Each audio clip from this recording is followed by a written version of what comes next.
សួស្តីអ្នកទាំងអស់គ្នាមកកាន់ចាស់ស្វនអេពីសូតនៅភាគទី12នេះដែរគឺអាហ្វូអ៊ូនីងហើយនឹងទូស្រីរបស់យើងគឺកំពុងតែរៀបចំស្បត់ស្បាយធ្វើជាបងប្អូនស្រីរបៀបថាគេត្រូវមានការស្បត់ស្បាយមុខភ្លើងមុខអីចឹងទៅពេលហ្នឹងដែរអ៊ូនីងក៏បាននិយាយតែការស្បត់ស្បាយហ្នឹងវាត្រូវការមានរបស់ច្រើនអីចឹងណាហើយយើងនៅផ្ទះនេះវាអត់មានគ្រប់គ្រឿងទេចឹងហើយក៏ប្រាប់អាហ្វូថាមិនបាច់ធ្វើទេហើយទូស្រីក៏និយាយថាហ្នឹងហើយមិនបាច់ធ្វើទេតែអាហ្វូនៅតែចង់ធ្វើពេលហ្នឹងអ៊ូនីងក៏បាននិយាយយើងនៅផ្ទះនេះអត់មានម្ចាស់ទឹកម្ចាស់ដីអីទេហើយអត់ដឹងថាគួរទៅគោរពព្រះណាអញ្ចឹងណាអាហ្វូគ្រាន់តែឮថាត្រូវការម្ចាស់ទឹកម្ចាស់ដីគឺនាងថាអូនាងឃើញនៅកែងផ្លូវនោះអញ្ចឹងញ៉ាំទៅយកទូស្រីរបស់យើងហើយនឹងអូនាងក៏ព្យាយាមខកតាមិនបាច់ទេហើយទូស្រីរបស់យើងក៏និយាយថាអញ្ចឹងឲ្យឧបកិច្ចហ្មងទៅហើយគេក៏កាត់មកដល់3នាក់ហ្នឹងកំពុងតែឈរនៅមុខព្រះមួយដែរពេលហ្នឹងអាហ្វូថាតើនឹងជាណាគេតើវាអាចនឹងមានប្រសិទ្ធភាពអត់ទូស្រីរបស់យើងក៏និយាយហ្នឹងគឺជាព្រះនៃទ្រព្យអញ្ចឹងហើយក៏មានប្រសិទ្ធភាពដែរគាត់គឺជាពូជពងទេវតាដូចគ្នាអញ្ចឹងហើយគាត់នឹងផ្សព្វផ្សាយព័ត៌មានហ្នឹងទៅឲ្យអ្នកផ្សេងបានដឹងឮដូចគ្នាដែរនៅខាងទូប្រុសហើយនឹងឈន់យូរណាវិញទូប្រុសរបស់យើងក៏បាននិយាយថ្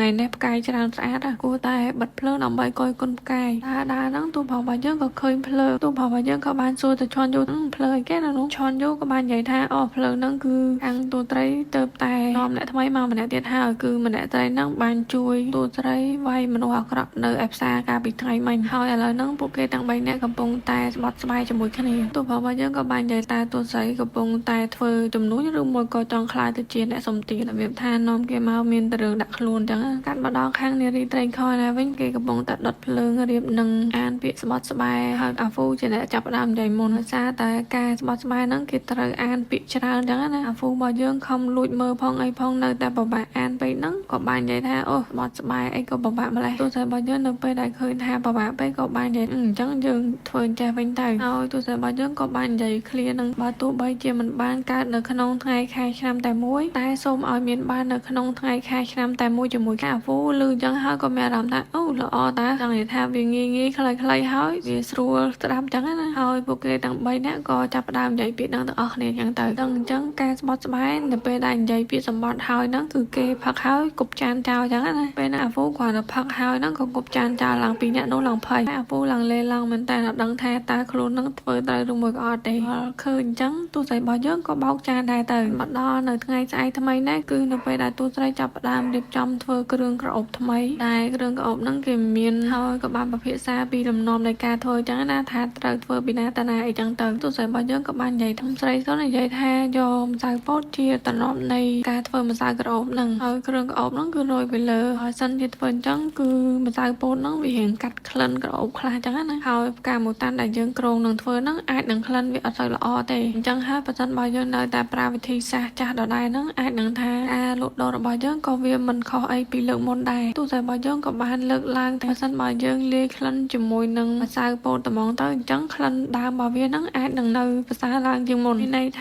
ាក្លិនរបស់វានៅតែរក្សាដូចដើមអ៊ំត្រីក៏ចឹងមិនតាអាហ្វូក៏បាននិយាយខ្លួនក៏អត់ដែរឃើញគេធ្វើអញ្ចឹងបើសិនបើយើងអាចធ្វើវាបានយើងនឹងដាក់ឈ្មោះវាឲ្យល្អមួយតែអ៊ូនីងក៏បាននិយាយបើសិនបើយើងធ្វើដូចដែលទូស្រីនិយាយហ្នឹងគឺត្រូវប្រើវត្ថុធាតុដើមហ្នឹងច្រើនហើយអ៊ូនីងក៏បាននិយាយបន្តទៅការមូតាន់ហ្នឹងក៏ជាការកម្រដែរបើសិនជាយើងធ្វើអញ្ចឹងដូចវារៀងខ្ជះខ្ជាយអីចឹងទៅទូស្រីរបស់យើងក៏បានឆ្លើយទៅវិញសិនជាយើងសម្រេចចិត្តថាធ្វើហើយគ្រប់ជំហានគឺត្រូវតែធ្វើឲ្យល្អបំផុតមិនអាចធ្វើហើយចេះតែដាក់ឈ្មោះថាជាក្លិនរបស់ផ្កាមូតាន់បានទេតោះតែអញ្ចឹងទៅផ្សំនឹងឈ្មោះផ្ទះយើងគឺសម្បូរទៅដោយផ្កាមូតាន់លើសពីនេះទៅទៀតហ្នឹងគឺជាភាពទុកចិត្តពីអតិថិជនរបស់យើងផងដែរក្រោយនិយាយហើយហ្នឹងទូស្រីរបស់យើងក៏និយាយបើសិនបើអត់មានការជំទាស់អីផ្សេងទៀតទេអញ្ចឹងយើងចាប់ផ្ដើមធ្វើវាហើយអ្នកទាំង4ក៏ចាប់ផ្ដើមធ្វើក្លិនផ្កាមូតាន់ហ្នឹងពីមួយដំណាក់ទៅមួយដំណាក់អញ្ចឹងទៅដោយសារតែវាមានច្រើនស្ទប់អញ្ចឹងខ្ញុំក៏អត់ច្បាស់ដែរថាវាអីជាអីអញ្ចឹងណាអញ្ចឹងហើយយើងកាត់តែម្ដងទៅហើយគេក៏កាត់មកដល់វគ្គលាយក្លិនម្ដងទូស្រីរបស់យើងក៏បានសួរអ៊ំត្រីសុនហ្នឹងអំពីការលាយថាបរិមាណប៉ុណ្ណាអីចឹងទៅអ៊ំត្រីសុនក៏បានឆ្លើយមកវិញថាការលាយហ្នឹងគឺអាស្រ័យលើម្ចាស់ហាងខ្លួនឯងទេថាចង់បានក្លិនប៉ុណ្ណាអីប៉ុណ្ណាទូស្រីក៏បាននិយាយគ្នាគឺសុទ្ធតែបានខិតខំប្រឹងប្រែងធ្វើកិច្ចការហ្នឹងអញ្ចឹងឲ្យលាយម្ដងម្នាក់អញ្ចឹងណាអ៊ូនីងក៏បានចាប់ផ្ដើមលាយមុនគេនៅពេលដែលលាយហើយអីហើយហ្នឹងអ៊ូនីងក៏បាននិយាយក្លិនវាគួរតែជាក្លិនបែបស្រាលស្រទន់ពេលហ្នឹងដែរអាហ្វូក៏បាននិយាយថាបែបស្រាលស្រទន់បែបកើតដូចខ្លួនឯណាធ្វើការនៅខាងក្រៅបែកញើសបែកអីអញ្ចឹងហើយក្លិនតទៅរៀងខ្លាំងតិចបានការអាហ្វូក៏បានកាយដាក់ហើយម្ដាយនោះឃើញអញ្ចឹងក៏បានខាត់ព្រមតែនិយាយថាឲ្យដាក់អញ្ចឹងដាក់ឲ្យលាយហ្មងម៉ែណាអ៊ូនីងក៏បាននិយាយយើងអត់មានផ្កានឹងច្រើនទេបើសិនបើយកក្លិនខ្លាំងគឺធ្វើឲ្យ ហើយយើងអត់អាចធ្វើបានច្រើនប្រអប់អញ្ចឹងណាហើយអ៊ំត្រីសុនក៏បានលើកឡើងមិនអីទេយើងនៅមានវត្ថុធាតុដើមផ្កាផ្សេងទៀតដែរតាអញ្ចឹងហើយធ្វើឲ្យបានច្រើនប្រភេទហើយលក់ទៅក៏មិនអីដែរឲ្យអ្នកទិញហ្នឹងគេមានជំរើសផងដែរអ៊ំត្រីសុនក៏បន្តនិយាយប៉ុន្តែការធ្វើម្សៅតំណប់ហ្នឹងគឺវាត្រូវការកម្លាំងពលកម្មច្រើនអញ្ចឹងហើយយើងអាចនឹងត្រូវចំណាយច្រើនទៅលើរឿងហ្នឹងដែរទោះតែរបស់យើងបានស្ដាប់បដាហ្នឹងក៏គិតបដាទោះតែរបស់យើងក៏លេចនៅកំណត់មួយព្រមទាំងនិយាយថាគឺខ្លួននឹកឃើញកំណត់មួយហើយមិនចាំបាច់ឲ្យគេពិបាកក្នុងការរើសក្លិនខ្លាំងឬក៏ស្រាលទេហើយគេក៏កាត់មកដល់នៅហាងកណាត់មួយកន្លែងពេលហ្នឹងដែរនារីពីរនាក់ហ្នឹងគាត់កំពុងតែរើសកណាត់ទាំងពីរហ្នឹងគាត់ថាកណាត់ហ្នឹងនៅតែអញ្ចឹងណាវាអត់មានផ្លាស់ប្ដូរអីសោះដូចទៅឆ្នាំមុនមួយសំទូក្រោយមកហ្នឹងគឺអូននេះក៏បានដើរចូលក្នុងហ្នឹងព្រមទាំងយកម្សៅក្លិនហ្នឹងមកតបលើខ្លួនអញ្ចឹងណាពេលដែរនារីទាំងពីរនាក់ហ្នឹងគាត់ហិតក្លិនហ្នឹងទៅគាត់ក៏សួរថាទិញនៅណាអីនៅណាអញ្ចឹងទៅចំណែកឯខាងអាពូណាកំពុងតែបង្ហាញក្បាច់គុណរបស់ខ្លួនមិនមែនហាត់ក្បាច់គុណដើម្បីសុំប្រាក់តាមផ្លូវទេណាគឺបង្ហាញក្បាច់គុណដើម្បីផ្សព្វផ្សាយពីមុខរបរដែលខ្លួនកំពុងតែលក់ហ្នឹងនៅពេលដែលអាហ្វូបង្ហាញក្បាច់គុណចប់ហ្នឹងក៏គេបោះកាក់បោះអីឲ្យអញ្ចឹងណាតែអាហ្វូក៏បានលើកអាតុងដែលនៅខាងក្រោយខ្នងហ្នឹងព្រមទាំងនិយាយខ្លួនបានលក់គ្រឿងក្អមអញ្ចឹងហើយឲ្យអ្នកទាំងអស់គ្នាជួយទៅសាកមើលផងព្រមទាំងកវីតុងហ្នឹងផងដែរហើយនៅកន្លែងលក់ឯនេះវិញគឺសុទ្ធតែមនុស្សស្រីដែលពួកគាត់មកសាកក្លិនហ្នឹងអញ្ចឹងណាហើយម្នាក់ក៏បានតេស្តទៅតាមក្លិនដែលខ្លួនចង់បានកាត់មកដល់ពេលយប់ឯនេះវិញពេលហ្នឹងដែរទូទៅរបស់យើងកំពុងតែគិតបញ្ជីបោកចោះដកឡើងហ្នឹងទូទៅរបស់យើងក៏បាននិយាយថាអូនេះថ្លៃខូចខាតការលើកមុនហ្នឹងគឺឥឡូវហ្នឹងគឺយើងរកបានមកវិញហើយលើពីហ្នឹងថែមទៀតហ្នឹងក៏យើងរកបានប្រាក់ចំណូលបន្ថែមទៀតដែរនិយាយហើយអីហើយហ្នឹងទូទៅរបស់យើងក៏បានយកกระดาษតែបញ្ជាក់ពីលុយអញ្ចឹងណា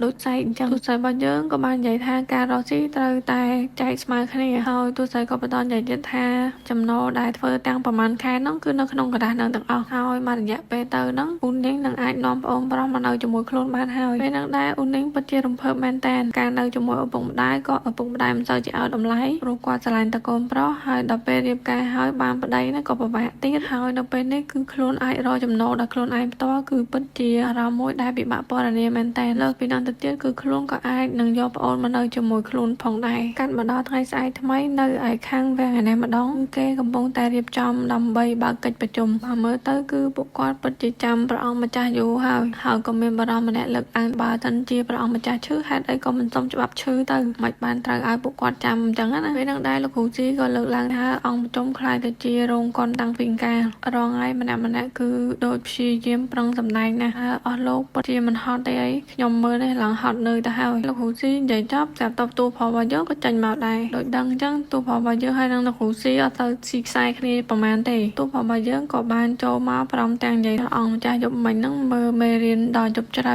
ហើយឥឡូវហ្នឹងឈឺហើយក៏មិនអាចចូលអង្គប្រជុំថ្ងៃហ្នឹងបានដែរហើយក៏មានលោកម្ចាស់ម្នាក់បានលើកឡើងទូប្រុសរបស់យើងទើបតែទទួលបានវត្ថុកម្រជាច្រើនហើយឥឡូវហ្នឹងតែព្រះអង្គម្ចាស់ធ្លាក់ខ្លួនឈឺវាពិតជារឿងដែលមិនល្អពិតមែនពេលហ្នឹងដែរលោកគ្រូស៊ីក៏បាននិយាយថាសិនបើព្រះអង្គម្ចាស់ឈឺហើយអញ្ចឹងតែត្រូវពិភាក្សារឿងនយោបាយឬប្រទេសជាតិអីទៀតអញ្ចឹងនាំគ្នាទៅមើលព្រះអង្គម្ចាស់ទាំងអស់គ្នាហ្មងទៅហើយលោកគ្រូស៊ីគាត់ក៏បានក្រោកប្រុងទាំងដើរទៅហ្នឹងទូប្រុសរបស់យើងក៏បានមកខាត់ព្រមទាំងនិយាយគឺព្រះអង្គម្ចាស់ហាមអត់ឲ្យណាគេទៅជួបទេហើយឲ្យអ្នកទាំងអស់គ្នាបន្តកិច្ចការពិភាក្សានឹងទៀតទៅព្រោះរបស់យើងក៏និយាយសម្ដេចនេះក៏នៅដែរអញ្ចឹងឲ្យសម្ដេចនេះជាអ្នកអាកើតរឿងទាំងឡាយហ្នឹងហើយក៏ចាប់ផ្ដើមអង្គប្រជុំអញ្ចឹងទៅពេលហ្នឹងដែរក៏មានមន្ត្រីម្នាក់បានលើកឡើងតាំងពីសម្រួលពន្ធថ្មីលើពន្ធចាស់ហ្នឹងគឺខាងពន្ធដែរបានកាត់បន្ថយពន្ធដល់ប្រជាពលរដ្ឋដែលធ្វើកសិកម្មពីមួយឆ្នាំទៅមួយឆ្នាំតែប្រជាកសិករនៅតែពិបាកក្នុងការបង់ពន្ធដដែលតែនៅពេលដែលបានពិនិត្យមើលរបាយការណ៍ឡើងវិញហ្នឹងក៏ឃើញថាបើទោះបីជាពន្ធដីបានកាត់បន្ថយក៏ពិតមែនប៉ុន្តែប្រជាកសិករនៅតែពិបាកក្នុងការបង់ពន្ធទៅជាមិនបានសម្រាប់បន្ទុកដល់ប្រជាពលរដ្ឋទេថែមទាំងលុយជាតិហ្នឹងក៏វាអត់គ្រប់គ្រាន់ដែរបើពន្ធថ្មីដែលសម្ដេចដោយសម្ដេចនេះហ្នឹងគឺវាខុសពីច្បាប់ពន្ធសម្ដេចនេះក៏បាននិយាយអូមានរឿងចឹងផងហើយសម្ដេចនេះក៏បាននិយាយថាដោយសារតែមានការផ្លាស់ប្ដូរពន្ធថ្មីអញ្ចឹងកន្លែងខ្លះអត់តន់សម្របខ្លួនតន់ធ្វើឲ្យមានបញ្ហាទិញទូចឹងឯងហើយគាត់ក៏និយាយបន្ថែមទៀតនឹងឲ្យគេទៅមើលនៅថ្ងៃស្អែកហ្នឹងហ្នឹងដែរមន្ត្រីម្នាក់ហ្នឹងគាត់ក៏បន្តនិយាយទៀតសិនជាត្រឹមការនិយាយរបស់សម្ដេចនឹងប្រហែលជាមិនអាចកែសម្រួលរឿងទាំងអស់ហ្នឹងឲ្យប្រសើរឡើងទេដល់មើលទៅរឿងធ្ងន់ធ្ងរពេកពេលហ្នឹងដែរទូប្រុសរបស់យើងក៏លូកមាត់ព្រមទាំងនិយាយតើការនិយាយស្ដីរបស់សម្ដេចនេះហ្នឹងវាធម្មតាយ៉ាងម៉េចទៅมันអាចមានឥទ្ធិពលយ៉ាងម៉េចទៅហើយក៏ឲ្យបញ្ចប់រឿងនឹងតំណឹងទៅឲ្យអ្នកផ្សេងគេនិយាយម្ដងពេលហ្នឹងដែរលោកគ្រូស៊ីពិតជាខ្លាញ់ទូប្រុសមែនតើគាត់ក៏បាននិយាយថាទូប្រុសហ្នឹងចាត់ទុកអង្គប្រជុំហ្នឹងដូចនៅសួនក្រោយផ្ទះអញ្ចឹងហើយព្រមទាំងនិយាយទូប្រុសរបស់យើងហ្នឹងគឺជាមនុស្សដែលលំអៀងពេលហ្នឹងដែរទូប្រុសរបស់យើងក៏បានឆ្លើយទៅកាន់លោកគ្រូ គ្រូស៊ីហ្នឹងហើយចាប់មកគេលំអៀងទៅខាងតម្ដេចនេះតើវាយ៉ាងម៉េចទូផងរបស់យើងក៏បានបន្តនិយាយទៀតការដែលគេទៅសង្កេតនៅលក់យ៉ាងហ្នឹងគឺប្រជាជននៅទីនោះគឺរស់នៅស្រួល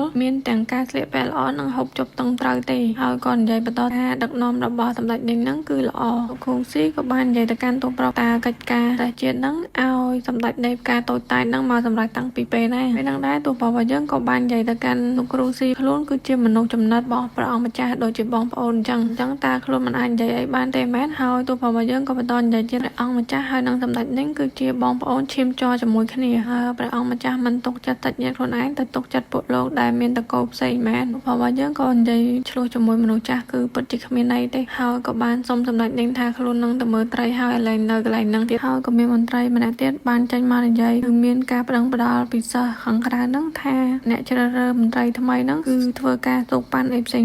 ហើយក៏មានមន្ត្រីម្នាក់ផ្សេងទៀតនិយាយថារឿងហ្នឹងតតែសូមគេឲ្យបានច្បាស់លាស់ទើបអាចសម្រេចចិត្តបានពេលហ្នឹងដែរលោកគ្រូស៊ីក៏បានលោកមាត់រឿងប៉ុណ្ណឹងហើយត្រូវសូមគេអីទៀតហើយគាត់ក៏និយាយឥឡូវហ្នឹងការរើមន្ត្រីអីទាំងអស់ហ្នឹងគឺខ្លាចជារឿងផ្ទាល់ខ្លួនអស់ទៅហើយវាគឺជារឿងដែលគួរតែសើរើនិងធ្វើការកែសម្រួលឲ្យបានប្រសើរឡើងជាងមុនពេលហ្នឹងដែរលោកគ្រូស៊ីគាត់ក៏បានយកគម្រោងការដែលគាត់បានរៀបចំទុកក្នុងការជ្រើសរើសមន្ត្រីថ្មីអីចឹងណាជូនទៅសម្ដេចនេះដើម្បីគាត់ពិនិត្យហើយគាត់ក៏និយាយពីខណ្ឌអីផ្សេងចឹងទៅណៃឯខាងសម្ដេចនេះណាវិញពេលហ្នឹងដែរគឺគាត់កំពុងតែពិភាក្សាគ្នារឿងដែលលោកគ្រូស៊ីបានទៅស្នានៅអង្គប្រជុំនៅព្រឹកមិញហ្នឹងក៏មានមន្ត្រីម្នាក់បាននិយាយលោកគ្រូស៊ីហ្នឹងធ្វើឲ្យបានរាយការណ៍តាមក្រោយដល់ពេលអញ្ចឹងទៅធ្វើឲ្យពួកគាត់ពិបាកក្នុងការដោះស្រាយអញ្ចឹងណាហើយក៏បន្តនិយាយនឹងរៀបចំឲ្យគេទៅសេលិខិតអីផ្សេងដើម្បីសម្របសម្រួលជាមួយអ្នកដែលបានដាក់ពាក្យប៉ុណ្ណឹងហ្នឹងតើតែធ្វើបែបហ្នឹងទើបរឿងហ្នឹងអាចដោះស្រាយបានពេលហ្នឹងដែរសម្ដេចនេះក៏បានលើកឡើងអ្នករៀងសូត្រជាង 10000 អ្នកហ្នឹងប្រៀបដូចជាទឹកនេះអញ្ចឹងហើយលោកគ្រូស៊ីគឺគាត់មានឥទ្ធិពលក្នុងការប្រមូលទឹកទាំងអស់ហ្នឹងពេលហ្នឹងដែរសម្ដេចនេះក៏បានតម្លាក់ពេលហ្នឹងចោលធ្វើឲ្យពេលហ្នឹងបែកអញ្ចឹងណាគាត់ក៏បាននិយាយថាបើសិនបើពេលហ្នឹងបែកទៅធម្មពលនៃទឹកទាំងអស់ហ្នឹងក៏វាបាត់ទៅតាមហ្នឹងដែរពេលហ្នឹងដែរមានមន្ត្រីម្នាក់ក៏បានលើកឡើងប៉ុន្តែលោកស៊ីហ្នឹងគឺ